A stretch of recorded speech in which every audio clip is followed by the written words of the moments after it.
What a week 4 was, as previewed, like we talked about this past week. Y'all welcome into Just Saying here with Jake Osteen and Sutton Smith. What a week 4, Jake. Very good week of football. Definitely the best to date. We're super excited to watch all those games. I know I didn't get to watch all of them, probably like you did, since I ended up at the Alabama Ole Miss game. But just a great week of football in general. Definitely have to go back and watch the full games of, some of the games we're about to review and that we previewed earlier in the week. Yeah, I don't know what you saw of the game. I don't know if you saw my story, but I was able to watch 4 games at each time. And it was crazy. I loved it. Like you said, probably best weekend of football to date. Sorry. Do you want to kick it off with the game of the week? Well, that depends on what your definition of the game of the week was. No, no, no, no, no. We know what it was. The OT game of Florida State Clemson. I don't know how much you got to see of this game. It was I didn't crazy. get to see any of this game. So It was so good. My grandpa's a big Florida State fan, so I was pulling for FSU this whole game. Um, and it was kind of the same for the two teams throughout, where at the start, both Kate Klubnik and Jordan Travis, and both teams as a whole, both offenses, they were kind of slow, kind of stagnant, couldn't really move the ball. And then all of a sudden, second quarter comes around, third quarter comes around, and they're moving the ball with ease. I think Kate Klubnik started for like 4 for 9 and then was 9 for 9 on the next 9 passes. Jordan Travis, similar. I think he was like 4 for 11 and then went 7 for 9. So, but then at the end of the game, it was kind of a slow ending for each of them as well. But so it looked like it was going to be all Clemson. Clemson missed a game-winning field goal, which let me talk about that real quick because people are going to hate. What's his name? I don't know if you've heard about it. I saw that Jonathan they had a chance. Like I think John it's like 110, like 70 seconds left in the game, and they missed the field goal. Jonathan White's. So he was on the team. I don't know for how long. I don't know when. I think he got done last year. Anyway, he was away from the team, but he was still enrolled at Clemson doing classes. He was a walk on and left when BT Potter left. Dabo called him up on Sunday, this past Sunday, and put him on the team. So great storyline, starting kicker. Ended up missing a game winner of like, I think it was like a 42-yarder or so. And Got I field bet goal. I haven't seen it, but I'm pretty sure people were probably hating on Twitter for it. That is 100% coaching. That is all on Dabo. Yeah. You should not be calling your old backup kicker to come be your starting kicker Yeah. 6 days before the game. That's insane to me. And then if you just take a look at the team stats of this game, I mean, it looks like Clemson dominated 25-16 first downs, over 100 more yards, over 120 more rushing yards. I mean, I don't know. I don't know how it was so close. But FSU did have a crazy defensive touchdown. I believe it was 24-17, and they sacked Cade Klubnik and then took it back for a scoop and score. But it was a great game. Glad FSU pulled out the overtime win. And Jordan Travis, he was playing hurt. I think that's notable to mention. Very obvious that his left shoulder was hurting from the BC game. And he stuck through it. He played like a champ. Him and Cade Klubnik both, they were taking so many shots this game. I mean, they were constantly on the ground. Both front sevens were dominant. So, I mean, props to both Cade and Jordan. They both played great. Sadly, neither one of them, or both of them, can't get the win. But FSU moves on to 4-0, still a top 5 team. I've said it. I wasn't able to watch the game like you were. I got to see, I think, the first quarter, and then I heard about the missed field goal, and then obviously the Bama game had kind of kicked off by the time overtime was concluded, and you look up and you see Florida State's won, and you're like, how did this happen? But I mean, I think that just shows the true testament of FSU's team. They prevailed against LSU last year. They did it again in a tough, close game this year on the road, and a really tough place to play at Clemson. So props to Mike Norvell and his staff for getting the team ready, and just the team's, I guess, inner chemistry and makeup. That's very notable that they win. And even though Clemson lost to Duke earlier in the year, we all still think Clemson's a very quality team. Not quite top 25, but definitely a quality opponent. And this is setting up Florida State really nice to go kind of coast their way towards the ACC championship game, where they could end up running into North Carolina and maybe even have a chance to punch their ticket to the playoff and be the first ACC team to do so since Clemson back in 2019. Or was it 20? It was 2020 Clemson. 2020. So it's been a minute there for the ACC, but good for Florida State. I had Clemson in this game. If they had a kicker, I definitely would have won my bet. But it is what it is. Clemson, their season's probably officially done now, which is kind of crazy to think. 4 weeks in, Clemson's already done. 4 weeks in, 2-2. But let's go to my game of the week, the game that I was super excited for. My sleeper team, the Wazoo Cougs, at home against Oregon State Beavers. What did I say was going to happen, Jake? Well, first off, what did you say was going to happen? I thought Oregon State was going to win. And guess what happened? Wazoo. Cam Ward is that guy. He is currently climbing to the top of the Heisman ranks. He's not at the top yet. I think you'd still have to say just the way Michael Penix has played. You can even throw – I didn't even talking to some friends, my roommate Robert, I didn't even realize how good Dylan Gabriel's been this year. They struggled at Cincinnati this week, but that's besides the point. Cam Ward is absolutely outstanding. Washington State's really shaping up to be a team to look out for, like I've been saying all offseason in the Pac-12. Obviously the three teams that headline that conference in USC, Washington, and Oregon are very good football teams. And it's going to take a lot for Washington State to knock one of them, if not all of them, off. But they're well on their way. I mean, I think they got one of the better teams in the conference this week. Now, if that game's not at home, don't really know how the outcome is. They may lose it, but all I know is they walked off the field Saturday night with a W. Cam Ward was outstanding. And it's crazy that they won this game because, I mean, Washington State, like I said the week before or last week before the game, not a good running team. I mean, not a huge threat to run the ball, but they're kind of one-dimensional on offense, but they're so good at that one dimension that it doesn't even matter. And, DJU struggled a lot out of the gate, but he kind of turned things around towards the end of the game. Oregon State's got a good team, got a good balanced offense, good defense. Honestly, they probably got game of the week upcoming with Utah going in there. Still uncertain on Cam Rising, but I expect Oregon State to bounce back after this. They're a good football team. We both know they are. They're definitely still a top 25 team, even though they lost this game. And I expect them to bounce back and play good throughout the rest of the season. Yeah. And you mentioned it. I mean, Washington State, very one-dimensional, but when you throw the ball like that, does it really matter? I think we'll get to see it against Utah with a really good defense this upcoming week. But I'm interested to see how they do against the better programs like USC and Oregon. I mean, obviously, Oregon State was my sleeper team. They're still a really good team. This game was really close. But I'm interested to see how they perform against better teams. And this game was 35-14 going into the fourth. Oregon State almost pulled off the miraculous comeback. Couldn't end up doing that. But you mentioned it. DJU did not play great. 50% completion, under 200 yards, a touchdown and interception. But I mean, the rushing stats were what kept them in it. Deshaun Fenwick had over 100 yards, 3 touchdowns. Damian Martinez, my player to watch, had 81 yards. As a team, they had 242 yards. So I mean, this was a really great game. I didn't really get to watch much of it because that 3:30 slot, we had 4 TVs in there, and this was a 5th game on. So I mean, no, sorry, this was 7:30. 7:30, we had 4 games on. The game I was watching was LSU Arkansas. That game, I mean, it was scary for a little bit for LSU. I thought they were about to lose. Final score 34-31. LSU pulled it away. But I mean, KJ Jefferson didn't play tremendous. 21 for 31, 289 yards, 3 touchdowns, 2 interceptions. He just really doesn't have a lot of help on his team, especially Rocket Sanders. We mentioned him last show. He's still out. I think they mentioned maybe a week longer. He might come back this week. But, I mean, that's a player they need back. And if they have him, who knows how this game goes. But Jaden Daniels, 20 for 29, 320 yards, 4 touchdowns, 1 interception. With how the other QBs played this week, I think it's obvious to say he's the best quarterback in the SEC. He's the only one performing up to this point. And you mentioned Malik Neighbors last week. He still had a really good week. 8 receptions, 130 yards, 2 touchdowns.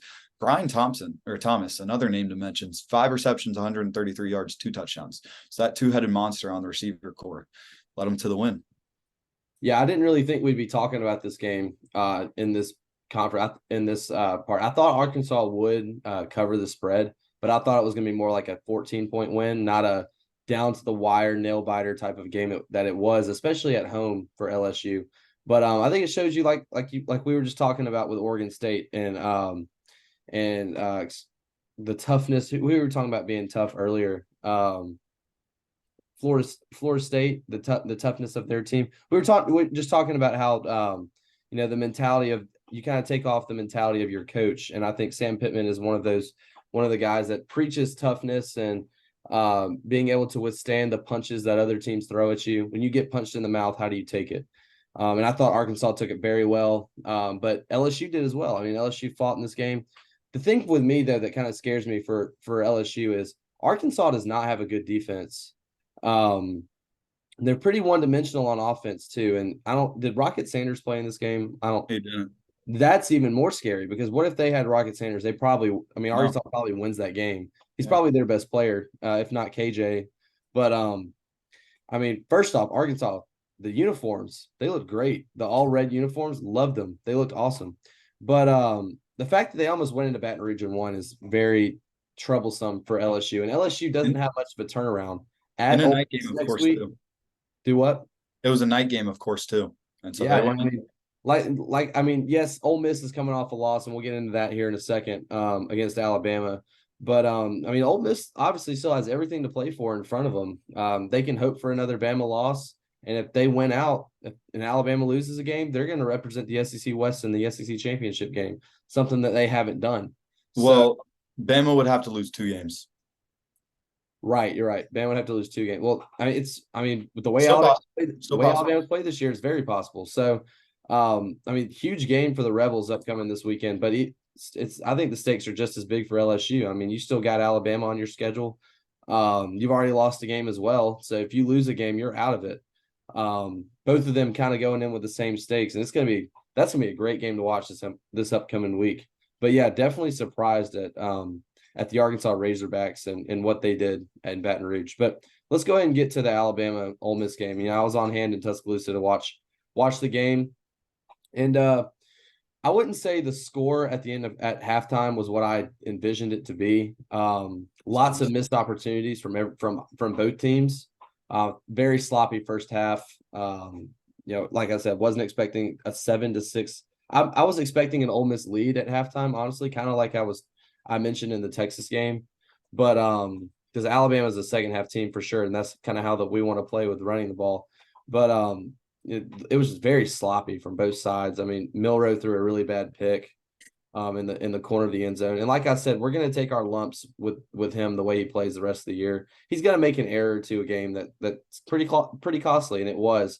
But the O-line, the O-line was awful in the first half. Receivers weren't getting open, running backs couldn't hit holes. It was a rough first half. I would say it was the worst of the year, but we did just play USF and sucked, so it wasn't. But second half, completely different story. Came out on fire. The offensive line looked much better.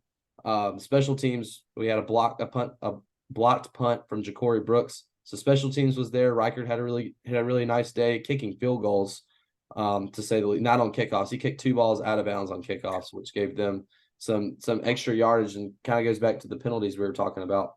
But an unlikely person steps up to make a huge touchdown catch, and Jalen Hale. He's, I think, a guy who's probably, if the receiving room is fully healthy, probably 8th on that list of guys to go to. But he certainly made the most of the opportunity when he got it. And he 33-yard touchdown pass from Milroe to Hale. The true freshman. Good throw. Hale went up and high pointed the ball and came down with it for the touchdown.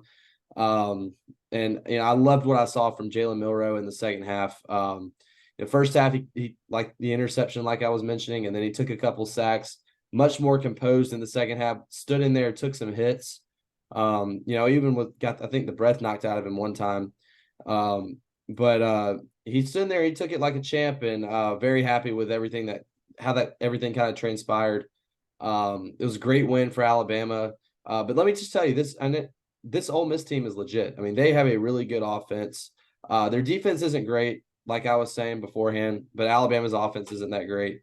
But it definitely says something. This Alabama defense is national championship caliber.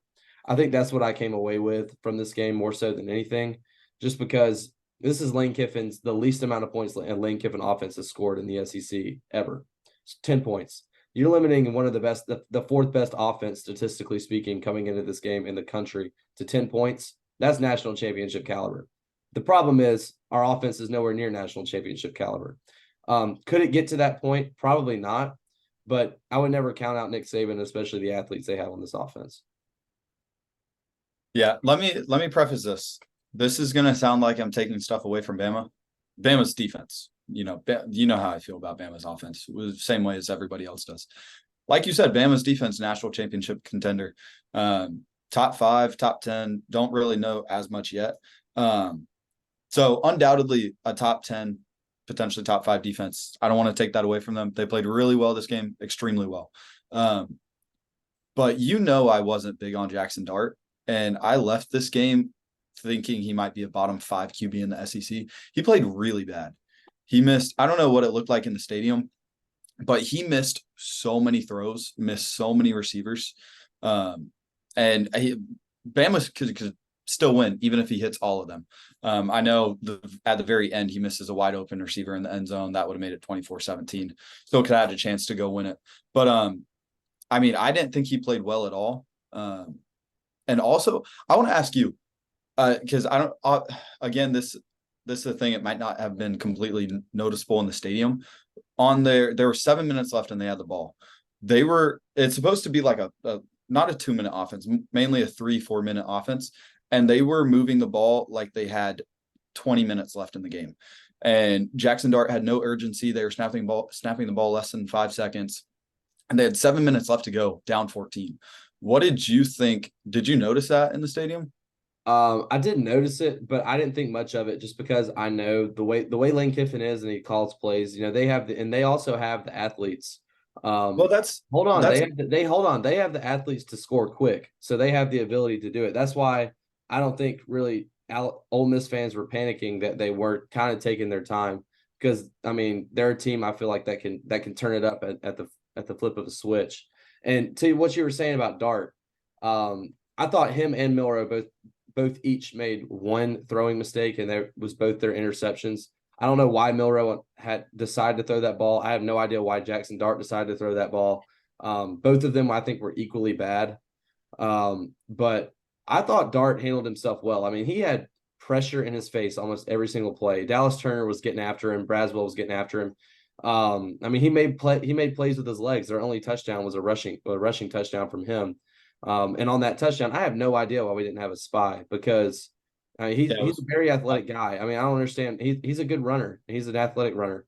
I thought he had a really good game. Yes, he missed a few guys. You can be nitpicky here and there with some of the throws he made, but I thought relative to the pressure he was under, the duress he was under all game, I thought he performed well. That is fair. He had a lot of pressure. But 24 for 35, 244, no touchdowns, interceptions. But you mentioned the athletes they have. They're not the receivers that they have this year are not what they had in the past. But the reason that I was not concerned, because they could have scored quickly, but when they missed that touchdown throw on, I think it was 4th down, it might have been 3rd down. There's less than 2 minutes left. You were going to give the ball back to Bama, and then you have to make a stop. Whereas if you go faster, you don't have to play behind. But the thing is, the announcers announced it over the game. Pretty sure they were 2nd in the SEC in pace of play. I don't know how they judge it, but they snapped the ball pretty much with like 20 seconds left every time. And so it's just odd how when you need to go fast, you go much, much, much slower. And maybe it's just to get composure. I'm not sure exactly what it was. But another thing is, how much did you trust the Alabama offense to go out and score again if you kick the ball off to them? If I'm Lane Kiffin, yeah. I don't really trust Alabama to go down the field like super and score a touchdown. I think that kind of played a lot into his decision and let's go a little bit slower because I don't think Alabama is going to necessarily pose too big of a threat on offense. And I think that's the approach a lot of coaches take. To me, that means give them more time because if you give it to them with, say it's 24-17 and you give it to them with 4 minutes left where they can pass or throw the ball, you're not really intimidated. Whereas if I mean, my thing was during the game, I was like, the only logical explanation for this is they want to give it to them with like 2 minutes left, so they have to run the ball and they stop them. Anyway, still they weren't disciplined and they jumped on offsides and ended up not even getting another chance, even if they hit that touchdown. But also I thought their defensive scheme, I thought in the first half it was really good. But it looked like they adjusted in a negative way in the second half. I noticed a lot of 3-man rushes, and it gave Jalen Milroe tons of time because you can double 2 dudes and then somewhere along the line someone gets blocked. But they were getting zero pressure at the start of the second half if they brought only 3 people, and that's what happened on Jalen Hill's touchdown. That's what happened on Jermaine Burton's long catch, and a lot of the other explosive plays they had. I was just very confused with Ole Miss, and like I said, I know that what it's going to be. It's going to sound like I'm taking it away from Bama. I thought Bama's defense played really, really well. Like I said, top 5 in the nation. They've been consistent across the whole year outside of Texas, but Texas has their top 5 offense potentially. Yeah. I mean, I don't think any defense is looking great against Texas. So. Yeah, no, that's what I'm saying. So I think they played really well. I mean, just the offense still looked really bad because Ole Miss has an atrocious defense. And they didn't score a touchdown in the first half. So well, and about the 3-man rushes, Alabama got themselves, and this is what I absolutely hate the most about the way our offense has performed. And you can blame this on players and you can blame it on coaching, in my opinion, is we put ourselves in too many 3rd down and long or 3rd down and medium ranges when that's, when it's an obvious passing down, that's not something Miller is going to be good at. And you would think that it would be smart to kind of maybe only rush 3 and drop more into coverage and try and confuse Milroe and get an interception. But sometimes all you need is maybe a blitz package or maybe just a stunt blitz or pull from a D lineman or an edge rusher. And I would, if I'm a defensive coordinator, I'm probably going to pressure Milroe in those situations and make him create with his legs and make him try to fit a ball into a tight window, because more often than not, I feel like that's going to end up as a turnover more than just giving him ample amounts of time to stand there. And then, hopefully your defensive backs can keep up with the receivers. yeah. And I think, and that's obviously a coach's, they can decide to do that or not. It's their preference. But, I definitely thought maybe a blitz would work better in that specific situation. You mentioned 3rd and longs is where, that's where every team struggles, but that's where y'all have been getting a lot this year. It was kind of funny. Y'all's 3rd and longs were actually where you had the most success. I'm 3rd and short. I don't know how the game ended because obviously there were a bunch of runs up the middle and things like that on 3rd and 1 that y'all completed. But halfway through the 4th quarter, the beginning of the 4th quarter, y'all were 1 for 6 on 3rd downs between 1 and 4 yards. And I remember there being a 3rd and 13 that y'all got and a 3rd and 17 that y'all got. And again, it's like you mentioned, they rushed 3. Jalen Milroe had a tons of time, found an open receiver. Because when you ask your DBs to cover for that long, it's so hard. And so at the very least, I think they should have rushed 4. They would have gotten at least a little bit of pressure. And if it's 3rd and 13, 3rd and 17, you're not exactly afraid that Jalen Milroe is going to rip off of 13-yard run when you have all the DBs playing around that line of a first down. So I don't know. I was a little bit confused with how Ole Miss played. They're still a Brink top 25 team for me. You were higher on them coming into the game anyway. I was very confused. I want to see them again I'm looking forward to seeing them play against LSU because if they play like that, they're not going to be very successful this season. I think that's definitely the game of the week this upcoming week. A lot of attention for whatever reason is getting put on Notre Dame and Duke. I don't think Duke, I have Duke in my top 25. I don't think they're a bad team at all. But, this Ole Miss LSU game can determine who, it really determines the order of the first 2 or maybe even 3 teams in the SEC West. These are the 3 best teams in the West are obviously Ole Miss, LSU, and Alabama. So it could be a real just cluster bomb if, let's say, I don't know, Ole Miss beats LSU and then LSU beats Alabama. Well, who represents the SEC West in that? So it'd be a very interesting situation to see what happens on Saturday. And I'll definitely be paying attention to. We should go to the college game day nationwide best game. Let's talk about that in a second. I'll just touch on Georgia just because we talked about it. I'll touch on Georgia. Yeah. I got what I wanted. I told you before on the other episode, I want to see fast start, What I say? Oh, be able to run the ball effectively, and Brock Bowers getting the ball. And we did all three. We scored on the first drive for the first time. Still not the hottest start. We only scored 7 in the first quarter on 3 drives, but I mean, one was thrown off by a penalty that wasn't really a penalty. It was what it was. Carson Beck, sneakily, one of the best games from a Power 5 QB, 22 for 32, 338 with 3 touchdowns, no interceptions, and had a rushing touchdown. We ran the ball very effectively, 36 carries for 188 yards. Again, let me preface, we're playing UAB, not the biggest deal, but Brock Bowers, 9 for 121, 2 touchdowns, best tight end in the nation, not even close. But I think my thing for me this game is that we saw what the offense can do. Defense played poorly. Defense played really poorly. So now that we know that we have an offense, and if we can just combine the defensive performance we've seen the first 3 games with this offensive performance, we'll be okay. And also, I mean, we still have a lot of guys out. Ladd's out. Michael Williams was out this game. Javon Bullard's still out. Kendall Milton was out this game as well. If we can just get those guys back, I think we'll be fine. Still a national championship contender. And the way Auburn played this weekend, looking forward to going to Auburn, seeing what we can do. Hopefully we get some of those guys back and we can combine our defensive performance from the first 3 weeks with this offensive performance. Well, I'll tell you what, just on the Georgia game real quick. Definitely, like you said, national championship contender. I get that. Definitely in the category for that. Got great skill players. Got some guys injured, but every team does. So you can't really I'm not saying you made it an excuse. I'm just saying as a team, you can't make that an excuse. I 100% agree. But definitely troublesome to watch them struggle against a UAB team that is just not good. And it really affected, I mean, not this game, but just their performance in general this year has really affected my opinion on them. They did drop a little bit in my AP, my top 25 this week. Just because I feel like I expect so much more from them. I mean, look, that's fair. But I mean, like, obviously they still got a great defense. The offense is still forming, taking shape. I get all that.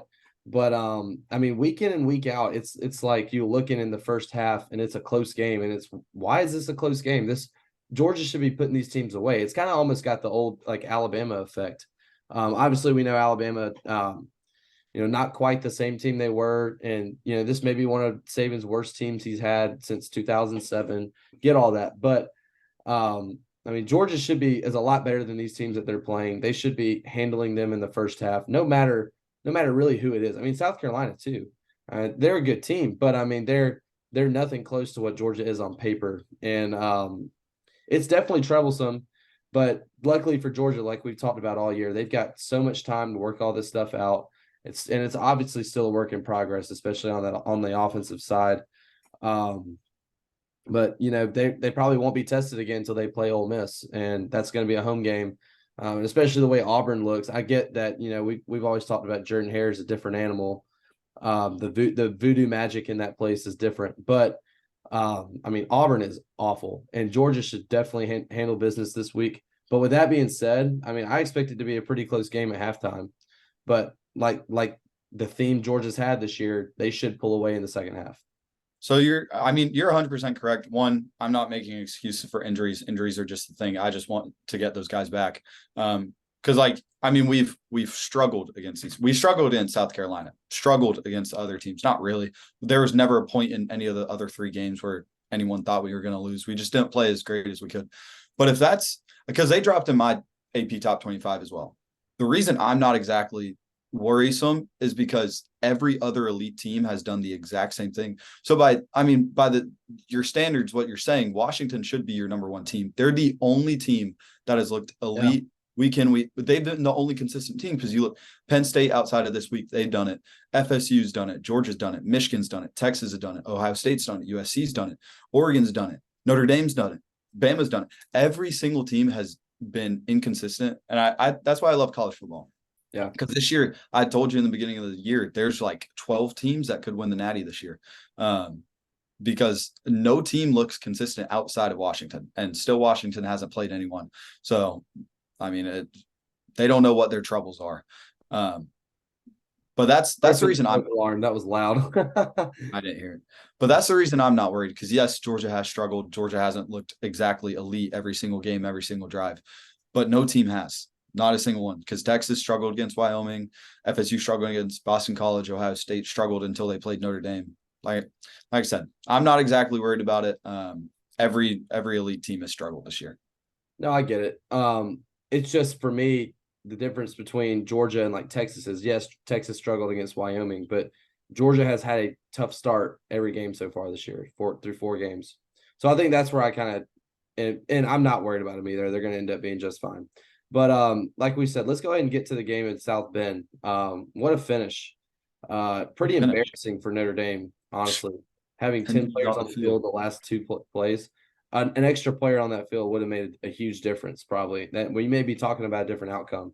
17-14, Ohio State wins, improves to 4-0.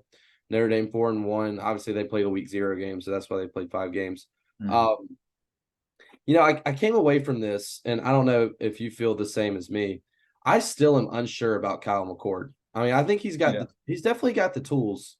And we saw him orchestrate a few late drives there, but I mean, he's got the best receivers in college football. Yeah. If this was, some other player like a Quinn Ewers, this Ohio State team would look extremely different, in my opinion. You substitute Sam Hartman onto Ohio State and just swap the 2 quarterbacks. Ohio State probably wins by 20. I mean, I just feel like that's how it is.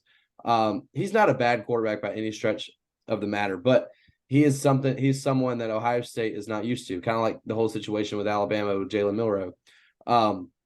But, at the end of the game, Ryan Day's caught a lot of flack for what he said about Lou Holtz. I get it, but it's not just Lou Holtz who's been saying this about Ohio State. And it's actually what Lou Holtz said, I feel like is pretty true. I mean, Ohio State hasn't been able to hang with the more physical teams, and it's because they've been out physical. Now, whether they have crossed that threshold into becoming a physical team, I guess we'll figure out more later towards the year, because it's still early on. But I mean, I feel like what Lou Holtz said kind of mirrors how everyone else has thought in college football, certainly myself. I mean, what does Michigan like to do? They like to run the football and they like to play good defense. Ohio State, what are they known for doing? They're known for throwing the football and looking flashy. Okay, they're not known for their toughness. But we did see a very tough defense come out there on Saturday night from both teams. And definitely Notre Dame, while they lost the game and maybe moved down a few spots in my rankings, I don't really see them any differently than I did beforehand. I still think if they win out, they've got a shot at the playoff. I mean, I don't think they control their own destiny now by any stretch of the means, but a few things happen. Notre Dame's in the playoff if they win out. So they definitely still have everything in front of them. Ohio State obviously still got to play Penn State, Michigan. So they've still got 2 huge games coming this year. But I feel a little bit better about Ohio State as a whole. But that quarterback position is something that definitely to keep an eye on in the coming weeks. Yeah. I mean, you mentioned it, Notre Dame this game didn't really change your view of them. I'm the exact same way. It didn't really change the view of either teams. If you're not exactly results oriented, this game is exactly how I predicted it to play out. I did have Notre Dame winning in the end, but I thought it was going to be a 3-point game either way. Very physical. We mentioned it with Bama having national championship contending defense. I think both these teams have it, and it's surprising to say that about Ohio State, because offense is always their best part of the game. It's their defense this year. Yeah. They've proven to be dominant, and so I'm still leaving this game with the same questions I came in. One, for Notre Dame, do they have the receivers? Do they have the playmakers around Sam Hartman to cause problems against the teams they play? This game they didn't. Audric Estime, one of the best running backs in the nation, did his thing. But the receivers, Mitchell Evans had 7 for 75, but they don't really have anyone that can be that explosive and be a game changer. Yeah. And then for Ohio State, can they be consistent on offense? And you mentioned it, they have the best receivers in the nation. They have really good running backs. TreVeyon Henderson looked himself again, 14 for 104 with a touchdown. But can Kyle McCord lead them to a national championship? I don't see it in him. You mentioned it. He's not a bad quarterback. I mean, he's the starting quarterback for Ohio State. So they're spoiled. So Kyle McCord, not a bad quarterback. Just don't know if he's the one that can win it for him. But like you said, not leaving this game think any less of Ohio State or Notre Dame. They're still hovering around the same spots they were for me last week. Kind of boring game. I'm not gonna lie. I didn't love watching it. Was glued to the TV in the last half, last quarter mainly. But you know, it was good. It was good. I wouldn't say that he's not a quarterback that can take them to the national championship because, they have so many weapons. And we've seen so many teams Alabama's a prime example. I mean, Jake Coker won a national championship as a starting quarterback. I think Kyle McCord's a better quarterback than Jake Coker is. All you have to do at that position is just distribute the ball effectively and not turn the ball over. You don't have to be anyone special, especially with the players that Ohio State has. I mean, if any team can do it, it's them. So I believe in Kyle McCord, and I believe he's able to do that. But my question and my concern is when they play a really good defense like a Michigan on the road or a Penn State on the road, or maybe they get into a shootout with another team. If they get into a shootout with Washington, I am gonna probably pick Michael Penix. I have a little bit more trust in him than I do Kyle McCord. So that is when it's going to be interesting to watch this Ohio State team. But like we were just saying, until they play Penn State or Michigan, don't really know what to expect. Now, hold on. Oh, go ahead. Yeah. I was going to say, do you already have your top 25? Like that we're going to go over? Yeah. Yeah, but we still got a couple games I wanted to hit on real quick. Well, I was going to say, do you just want to go through those as we go through the top 25? Unless some of these games aren't in your. Yeah, I've got this. There's a game that's not involved on the top 25 that I was just about to mention really quickly. Yeah. That's A&M and Auburn. Ugly. A&M won 27-10 over Auburn. Now, what an interesting thing that we came away from this game is Connor Wegman ankle injury. Possibly X-rays are negative, but there isn't a timetable yet, according to Jimbo Fisher. But guess who stepped in? Former starter at LSU, Max Johnson. He's a dog. I think Max Johnson's a really good quarterback. 7 of 11 for 123 yards, 2 touchdowns, including an amazing throw. I don't know if you saw it in the back of the end zone that he threw. Yeah. But I don't think A&M's really going to take any hit here on offense without Wegman. I like Wegman a lot. I think he's got great potential. But I think even with Max Johnson, they're going to step in and do just fine. But definitely something to watch for, especially since they play Alabama in 2 weeks at home. Will Wegman be ready for that game? Possibly, but it doesn't look like he's going to play this weekend. I don't know who they're playing this weekend, but doesn't look like he's going to be ready. Again, Auburn actually changed quarterbacks towards the end of the game, went with Robbie Ashford. And then they changed quarterbacks again. Yeah, so they're in a dark spot right now. And they're 3-1. They're sitting at 3-1, which doesn't look bad, but they played nobody except A&M. And Jake's not very high on A&M. I'm a little bit more high on them than he is, but definitely troublesome for Auburn so far. Their offense is bad, and their defense isn't that great either. Like we were saying, the battle of the worst team in the West is going to be State and Auburn. We'll see how that ends up shaking out. But let's do one more game real quick before we do our top 25. Yeah, real quick. Let me talk about this game real quick. Because I was watching it. Awful game. Auburn didn't have an offensive touchdown. They had a defensive where Jimbo was on the field for it.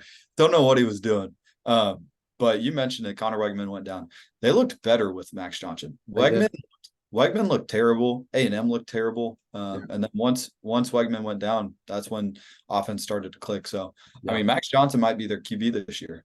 I was high on Wegman, but Max Johnson's dog.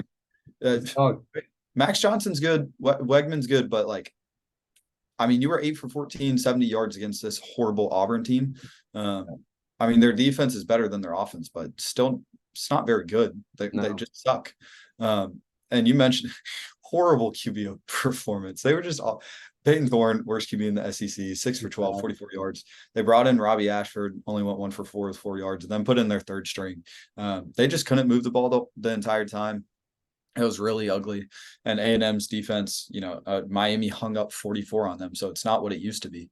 Auburn doesn't really have that excuse. It was really ugly. Auburn, Mississippi State's going to be the battle for the worst team. Let's see who it is. Yeah. 2 games I want to hit on real quickly. You saw UCLA, Utah looked like an old SEC matchup. 14-7 final, Utah beating UCLA. Dante Moore getting his first start in a big prime time. Obviously didn't look ready for it.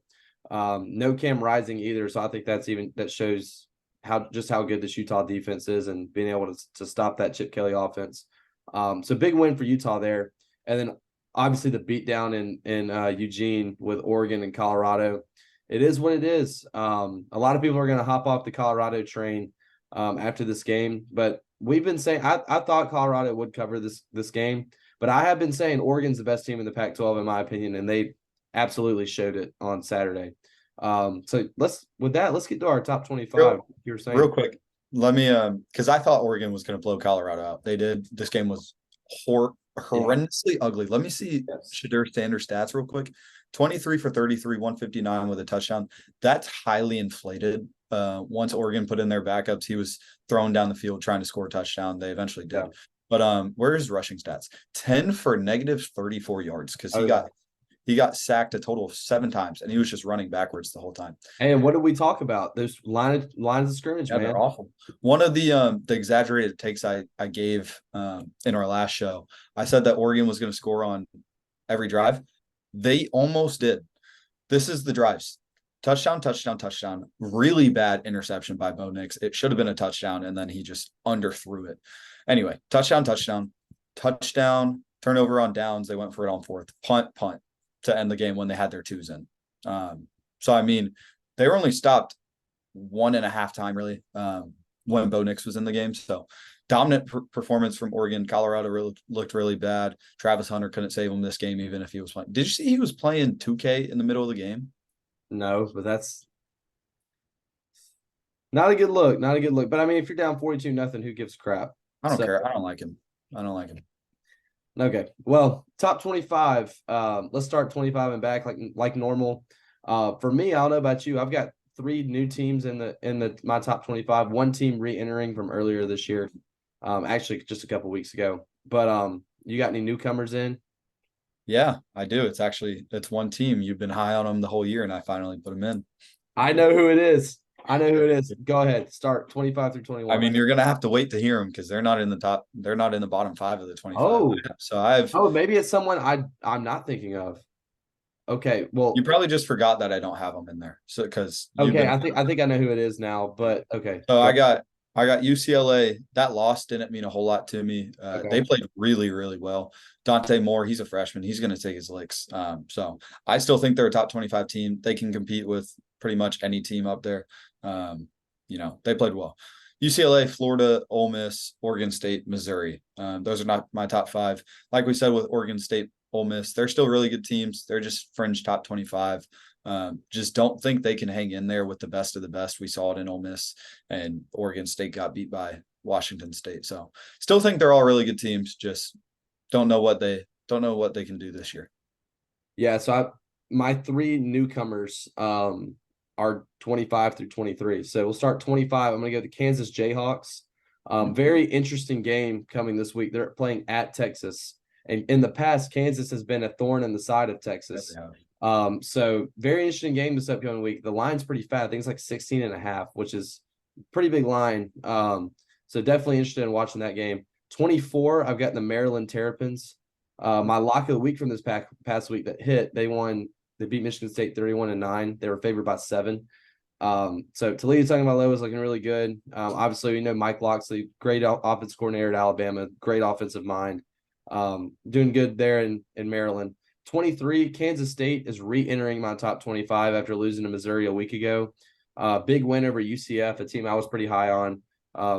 Came back, showed them at home. Will Howard probably wasn't going to play in this game, but was able to go and looked great. And so did DJ Giddens, their running back, had a great day. Number 22, I've got Duke. Still, again, another undefeated team. That's looked really well. They beat Clemson week 1. And then 21, I've got Missouri. Missouri, like Jake, you said, you've been very high on them. They look great. And I mean, there's a chance they could start off 5-0, 6-0 the year. So I'm definitely on the Brady Cook train. He's outstanding. And they continue to impress me week in and week out. And, maybe sooner or later they might continue to hop up this board. But right now they sit at 21 for me. I actually had a mistake. I accidentally had Kansas State at 20 and Missouri at 21. Obviously flipped those. I have Kansas State at 21, Missouri at 20. Like you said, Brady Cook, really good QB. If he wasn't on Missouri, he'd be a top 3 QB in the SEC, in my opinion. It's really good. But 19, I have Miami, 18, Tulane, 17, here's the newcomer, Washington State. Finally put him in. I just wanted to see him play against a good team, see what they could do with their one-dimensional offense, because there's no hiding it. They don't have a run game. But they showed they can compete with some of the best teams up there. So they played really well. And then 16, I have Duke, still just a solid team. Want to see what they can do. Yeah. So 20, I've got Oregon State. 19, I've got Miami. So same spot for Miami there. 18, I've got Tennessee. 17, Ole Miss. And 16, I've got Utah. Very impressed by Utah. And we were talking about them earlier. I'll kind of just touch on them real quick. Cam Rising may not even play at all this year. There's some reports saying he may not even play at all. So they may stick it out with Nate Johnson, who's been pretty good there at quarterback. Hasn't been an awful passer, even though he's more known for his rushing abilities. But Utah's defense is for real. They may have a top 5 defense as well.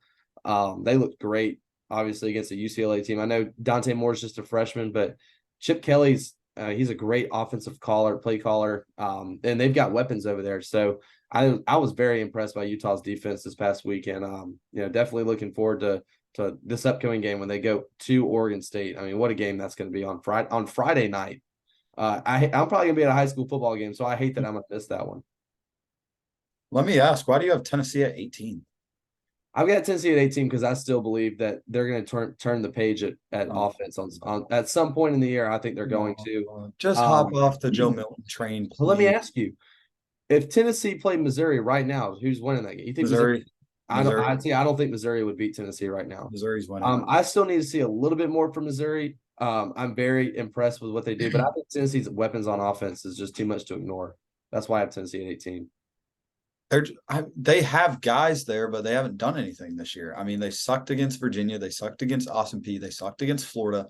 I didn't see how they played against UTSA because I didn't care about that game, but they played well. That was their most complete game of the year. And UTSA sucks this year. I thought they were going to be good. They're terrible. Were very high on UTSA. I know, and they suck. They lost to Army. All right, let's get 15 through 11. Yeah, 15, I got Utah. 14, North Carolina. 13, Oklahoma. 12, LSU. 11, Bama. I mean, I think it speaks for itself. Those teams kind of stayed in the same range. This past week didn't really show anything too much for me, for all of them. Still think the same, except for Utah. I think a lot more of Utah. Their defense, I knew they had a good defense. Didn't know they had that good of a defense. And, without, you mentioned it, Cam Rising might not play this year. If he doesn't come back, I don't see a chance where they make the playoff where they win the Pac-12. But so if he comes back, then they have a chance to make some noise. But right now, I don't see them beating any of the 14 teams ahead of them. I completely agree. So at 15, I've got Washington State. At 14, I've got Oklahoma. At 13, I've got North Carolina. So we're kind of swapped there with North Carolina, Oklahoma. At 12, I've also got LSU. And then 11, I've got USC. USC surprisingly struggled against Arizona State. Drew Pine, that dude is awful. He is so bad. And USC had problems with him. That defense is not good. It is not a good defense at all. And I think that's very troublesome, especially, and yes, I get Colorado has an awful defense as well, but I think this could be, it's not going to be I think USC wins by 14, but I think Colorado puts up some good amount of points against USC this weekend and covers the spread. So, I mean, USC, obviously a great offense. We know what Caleb Williams is capable of. Best quarterback in the nation, hands down. It's not even close. But, I mean, it's tough to want to continue to keep them in the top 10 when their defense can't do anything. So I had to move them out from 9 to 11. I mean, their defense is just atrocious. And they're playing against a team that's basically dead in the Pac-12. So they're dropping every week for me. I mean, it's hard to keep them in the top 10. I know that offense is really good. I know Caleb Williams is really good. Their defense has to be able to do something. For me, I got Notre Dame at 10. Like I said, didn't change a whole lot. They dropped a couple spots just because I don't know what those receivers can do. But still a top 10 team in my opinion. 9, I got Oregon. 8, USC, just talked about them. 7, Ohio State. They moved up for me. Played better than I thought they would. Still didn't play extremely well. And then 6, I got Texas. Yeah, well, so I've got Notre Dame at 10 as well. And like we were just saying with USC, Notre Dame and USC are going to get to play each other later this year. And I'm high on Notre Dame's offense, high on USC's offense. I'm very high on Notre Dame's defense after this past week. I'm not high at all on USC's defense. So if they play that game right now, I'd probably pick Notre Dame to win the game just because I'm so much higher on both sides of the ball. I think they're more of a complete team than USC is. But I've got Notre Dame at 10. I've got Alabama at 9. I've got Washington at 8, Florida State at 7, and I've got Oregon at 6. I almost thought about moving Oregon into my top 5 because they looked great. I mean, I know Colorado, a lot of people are going to say overrated, and they may be. We'll find out more, I guess, as the season goes on. But Oregon, to me, is just the most complete team in the Pac-12, the best conference in college football this year. They've looked great. Florida State, obviously, can't deny what they did. They've been going into Clemson and winning. Washington's offense, best offense in the country. I mean, it's ridiculous. Michael Penix, if he can continue playing like this, he's going to run away with the Heisman Trophy. Yeah, and then definitely I had to move up Alabama because I thought what they did this weekend was very impressive. That defense, like we said, like we were talking about earlier, national championship caliber. If the offense can just get a little bit better, a little bit more consistent, they'll continue to shoot up my board too. But yeah, so that's kind of how I feel about mine 10 through 6. Yeah. So 5 entering the newly top 5 Washington. If this ranking was just for consistency, they would be number 1. I mentioned it earlier. They are the only elite team that has shown up week in, week out, and they haven't had a down week. They've looked good every single week. That defense still a little suspect. Yeah. But I mean, that offense, I think it might be the best in the nation. I think it's better than USC's. It's so good. Michael Penix really good, and their receivers, they have 3 of them out there. So good. Anyway, I got Michigan at 4. They dropped 2 spots. Georgia at 3. They dropped 2 spots as well. And then FSU at 2. Newly number 1 team. I got Penn State. Penn State looked really good this past week. I thought Iowa was always overrated. They haven't been a top 25 team for me at all. But this was the game I wanted to talk about just a little bit. I said it on the show. I said they could score 17 points and still cover the spread because it was 14.5. They did exactly that and then some. They didn't allow a single point. And like I said, Iowa's offense sucks. Caden McNamara, best QB they've had in a while, but he sucks as well. Yeah. But I mean, that Penn State defense looked suffocating. And if their receivers can get things under control, I mean, they're going to be really good. They looked like the most complete team this past week, in my opinion. Another top 5 defense, I think, in my opinion, for Penn State. I've actually got them at 5. I definitely feel a lot better about Drew Aller than I did going into this game because Iowa's defense, they're notorious for being really good. But still, I need to see him make some more plays, and I really want to see him go up against Ohio State and Michigan before I put Penn State any higher, I think, than they are currently. So number 5, I've got Penn State. And number 4, I've got Georgia. Obviously, with the offensive struggles they've had coming out to start games, I want to see some more consistency from that side of the ball from Georgia. And then defense didn't look great this past week either. Obviously, you were talking about some key injuries, but I need to see a little bit more consistency overall from Georgia. So I've got them at 4 for the time being. Obviously, this could all change. 3, I've got Ohio State. I mean, very impressed by what they did on the road at Notre Dame. Tough place to play. Great defensive performance. Way better defense than I thought they had. Much better defense than I thought they had. A defense to really look out for. And like Ryan Day said, a pretty tough looking team. So, I mean, this might be the best Michigan-Ohio State game we've seen in a long time. If both those teams go into that matchup undefeated, it might be like a game of the century type vibe. 2, I've got Michigan still, and then 1, I've got Texas. Hold on. Or I moved Michigan from 3 to 2 and Texas stayed at 1. How do you move Michigan up? They sucked against Rutgers. They've sucked every game. I've actually thought Rutgers is a pretty solid team. I don't think they're a bad team. But I mean, I think Michigan doesn't have to do anything super special in any of these games. I've seen enough from their offense to know that they can run the ball, they can throw the ball if needed. But their defense is suffocating, man. Their defense is awesome. So I mean, Georgia's offenses look better than them. I mean, they have looked bad. Michigan has looked bad. At the same time, Michigan. If you replace that, Michigan is consistent. Georgia is not. They have not been consistent. Michigan are consistent on offense. I know what I'm getting. They have not been out for Michigan. I know what I'm getting week in and week out. I'm going to get 35 to 40 points a game. I'm going to get smart passes from JJ McCarthy. You're not getting 35 to 40 points a game, though. They didn't even score that this past They week. scored 31. I mean, that's completely fine with me. They're winning the games by 24, 30 plus. And I know what I'm getting from their quarterback. I know he's not going to turn the ball over. I know, and I'm not saying Carson Beck's going to turn the ball over, but JJ McCarthy is a more established player than Carson Beck is. And I mean, if you take the 3 games, I trust him a lot more than I do Carson Beck. And I also trust that running game a lot more than I trust whatever Georgia's got on their offense. So they haven't been able to run the ball like they have been, though. They haven't been that great. East Carolina, they've been completely Green stopped them. Rutgers stopped them.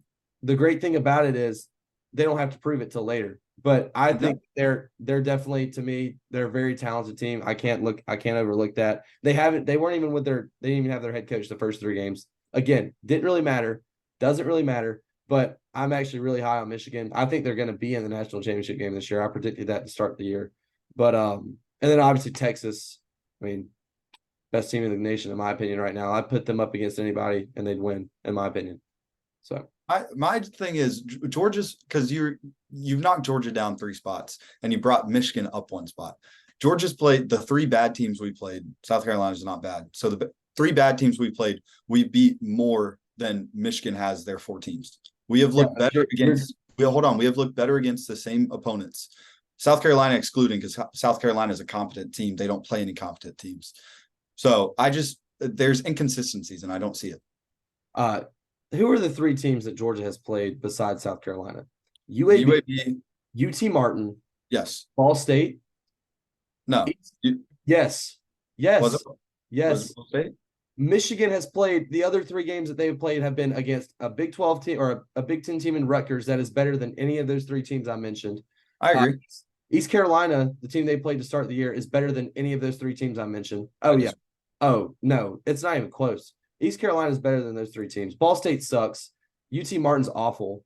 And UAB is not very good this year. I think they were like 1-4 or 1-3. So Michigan's strength of record or strength of schedule, subtract the South Carolina game. So the 3 games that you're wanting to compare, they're playing better teams than Georgia is. So, and they're also looking better, in my opinion. So we won by 41-42, and then this past week we won by what? 49-21 against a bad UAB team. I agree they're bad. They're bad. So Georgia deserves to have been knocked down 2 spots. So does Michigan. Michigan does not deserve to be knocked down. Who am I going to put ahead of them? All I know is, and I'll say this, and we can be done with this argument. I sit here every week and I listen to your Alabama slander. I listen to it every week. And I will agree with you on stuff, but as soon as I say something bad about Georgia, you are quick to defend them. I will sit here and agree with your Alabama takes, but I'm sick and tired of you saying that I am slandering Georgia for some unknown reason. I have stuck with my gut on all these teams. I'm just telling you what I'm seeing. Georgia has not been consistent at all against bad competition. So that's what I'm saying. Michigan's played better competition than Georgia has, subtract the South Carolina game. And that's just the narrative I'll stick with. All right. You want to move to helmet stickers? Do you want to do bets or helmet stickers? Well, bets is awful. Bets were bad. I don't want to do bets at all. Again, guys, me and Jake love each other, but we're gonna argue on the show every now and again. So we both went 5-11 this week in bets. Yeah, it was bad. We're so awful. We're terrible. So I mean, we had some of the same ones. What was your lock of the week? Bo Nix, 315.5, and it didn't hit. Well, my lock of the week hit, so I'll take the. Which one was your lock? Maryland, Michigan State was my lock of the week. I think they ended up winning by 22. Then it was a 7-point spread. So look, let me take my moral victory. Bo Nix would have hit if they weren't doing so good. He finished with 284, and they took him out and put in their backup with 5 minutes left in the third. So it would have hit. I mean, I guess I just manifested it, saying they were going to do so good, but I still thought he was going to throw for like 350. But I mean, no, we sucked. We got Maryland right, we got Washington right, and we both got Trey Benson under right. But I mean, there's some mix in there. I had Alabama covering that ended up hitting. Xavier Weaver, I had him with at least 1 touchdown in some shape, form, or fashion, and he led the team in receiving, but he didn't score a touchdown. Yeah. Ches Malesi was really pissing me off on Friday night because I looked down at he had like 47 yards at one point. Like 3 carries later, he's at like 39 yards. I'm like, okay, Ches, what are you doing? And then obviously Ohio State's defense was a lot better than we thought it would be. So Sam Hartman, the 250.5, he didn't even come close to that. But my lock of the week and my Alabama pick hit. So I'm glad my lock of the week hit at least, I guess, if y'all want to take any positive away from this. So, but yeah, let's give out helmet stickers. I'm going to start off with, I think, the most impressive performance of the day. And that's going to the Utah defense. I'm going to give the whole defense a helmet sticker. I had 7 sacks, 11 tackles for loss, 4 pass deflections, and a pick 6 against UCLA. Without the pick 6, it was still a tie game at 7. So that Utah defense, I mean, just won them the game outright. What a performance from them against a really good Chip Kelly team that I think is going to end up being a pretty good force in the Pac-12 for games to come throughout the rest of the year. But yeah, we'll start off with the Utah defense. Yeah, I mean, I'm sticking in the same game for all 3 of my helmet stickers, just a foreshadowing. My number one helmets, I just didn't know you stole my one helmet sticker. I didn't think really anyone deserved it. There weren't really that many showouts this weekend, in my opinion. So I mean, I just took the best at what I had. Bo Nix, 28 for 33, 276, 3 touchdowns, 1 interception. Really bad interception. And then he also had a rushing touchdown. I mean, he looked good the whole game. Colorado's defense, we all know it's awful, but still put up huge numbers. I was sticking the Pac-12 too. I'm going to go, I think this is the guy that I stole from you, but I have to put this guy on my list because I'm a Wazoo fan now. They might be my second favorite team in college football. Cam Ward, 28 of 34 for 404 yards, 4 touchdowns, including adding on to that another rushing touchdown against Oregon State. I mean, he accounted for 35 points on his own. I mean, that speaks volumes. 35 of their 30, he scored all their touchdowns. They won 38-35. So, I mean, what a performance from him. Like I said earlier, I think he's pushing himself up that Heisman chart. And if he can continue to do this and they can continue to win, who knows what the ceiling could be for this team. So, pretty talented on offense and has a pretty good defense to go with it. But they need to figure out how to take some pressure off his shoulders and develop a run game. I think that's something they really need to focus on in practice coming up. Yeah, my number 2, I'm going with Troy Franklin, the receiver from Oregon. 8 receptions, 126 yards, 2 touchdowns. Could have gone to some of the receivers in the LSU game. They both had about 130 yards with 2 touchdowns. But, I mean, just really solid performance. Looked really good. You know, my last one, I'm going to go DJ Giddens, Kansas State's running back. To be completely honest with you, before I was looking at the show sheet for this show, had no idea who this guy was, but he is the guy that's replaced Deuce Vaughn. 30 carries for 207 yards, 4 touchdowns, and he also added 8 catches for 86 yards against UCF on Saturday night. I had K-State winning this game and covering, and as I thought they'd be in it, especially after losing to Missouri the week before, I thought they'd come back with a vengeance. And they certainly did, handing Gus Malzahn's team their first loss of the year, first loss in the Big 12. So it's an in-conference win for them, a big win. Maybe will propel them into the future, put them back in the top 25 for me, and took UCF out. So DJ Giddens, great performance. Yeah. And then my last helmet sticker, going to Dan Lanning. You know, up until this game, all he was doing was getting questions about Dion this, Dion that. And then he locked in his team and then went and took care of business. I thought he coached a tremendous game plan going into it as well. Just great job from him. Love the guy. Love what he's done at Oregon. Think they could win a natty this year. So great job by. Well, it was a good show. We had our first argument officially, and through. I mean, I'll be completely honest with you. Hey, I thought it happened a lot sooner than the 12th episode, but we got through 11 episodes without one. That is impressive for us. Look, I mean, still love you like a brother, man, but you know, we're going to go to different schools. We're going to have differing opinions. That's just how it is. But that's what I think makes this podcast a lot more interesting than others. We're not afraid to call each other out when we feel like we're wrong. No, 100%. It's all love from both of us. Oh yeah, all love. So, but hey guys, week 5 is about to be here. We'll do another preview show later in the week. Obviously, week 5 is going to suck compared to week 4. There's only really a couple good games this upcoming weekend, and one of them's on Friday. So the best game is probably on Friday. There's really only 3 on Saturday, but looking forward to getting back with you, Jake, and seeing our next show, seeing what we've got lined up for it. But again, thank you guys for watching. Thanks for the liking. Remember to subscribe. And, you know, tell your friends about us. We appreciate it. So with that being said, episode 12 is done. Roll Tide. Go Dogs.